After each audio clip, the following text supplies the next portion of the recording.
بسم اللہ الرحمن الرحیم۔ ناپاک قالین کے اوپر جائے نماز بچھا کر نماز پڑھنے کا حکم۔ سوال یہ ہے کہ کیا فرماتے ہیں علماء دین و مفتیان شرع متین اس مسئلے میں کہ اگر قالین ناپاک اور خشک ہو جائے تو اس پر جائے نماز بچھا کر نماز پڑھ سکتے ہیں؟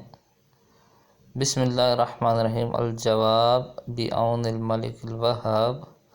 اللہم ہدایت الحق والصواب۔ پوچھی گئی صورت میں حکم شرع یہ ہے کہ اگر کارپٹ ناپاک ہو جائے اور نجاست خشک ہو چکی ہو تو اس پر ایسا موٹا کپڑا بچھا کر نماز پڑھنا جائز ہے جو نجاست کو جذب نہ کرے اور جس سے نجاست کا اثر اور بو وغیرہ ظاہر نہ ہو۔ رد المختار میں ہے اسی طرح کپڑا کہ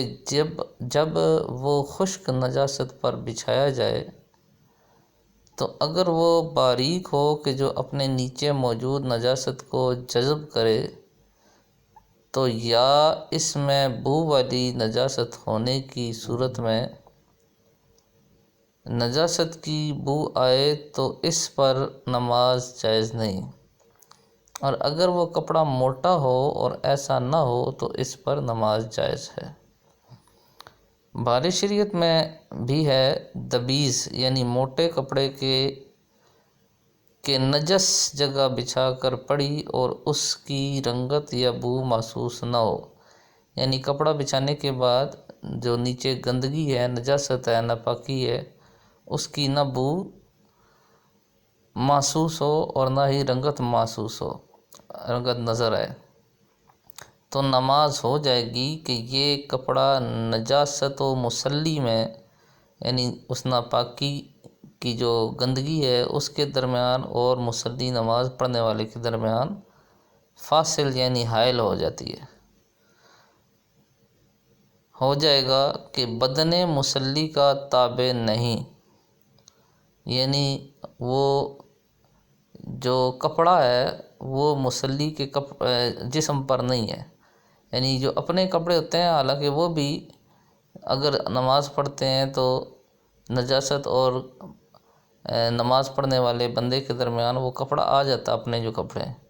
لیکن وہ کیونکہ اس نے پہنے ہوئے ہیں اس کے تابع ہیں تو اس وجہ سے ان کپڑوں کی جو ہے وہ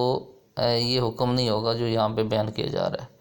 تو جو نیچے بچھا دی ہے اب وہ نہ اس بندے کے بدن پر ہے اور نہ زمین کے ساتھ ایسا ہے کہ اب ہٹایا نہیں جا سکتا، تو ایسا کپڑا جو نہ بندے کے بدن کے تابع ہو یعنی جسم کے تابع ہو اور نہ ہی زمین پر ایسا ہو کہ اس کو ہٹانا مشکل ہو، تو ایسا کپڑا جو ہے وہ نجاست پر ڈال کر اس کے اوپر نماز پڑھی، اور اس میں شرط کیا ہے کہ اس کی بو اور رنگ ظاہر نہ ہو تو پھر نماز ہو جائے گی۔ مزید فرمایا اگر نجس جگہ پر اتنا باریک کپڑا بچھا کر نماز پڑھی جو ستر کے کام میں نہیں آ سکتا، یعنی چھپانے کے کام نہیں آ سکتا، یعنی اس کے نیچے کی چیز جھلکتی ہو، یعنی اس کا جو رنگ وغیرہ ہے وہ ظاہر ہوتا ہو تو نماز نہیں ہوگی۔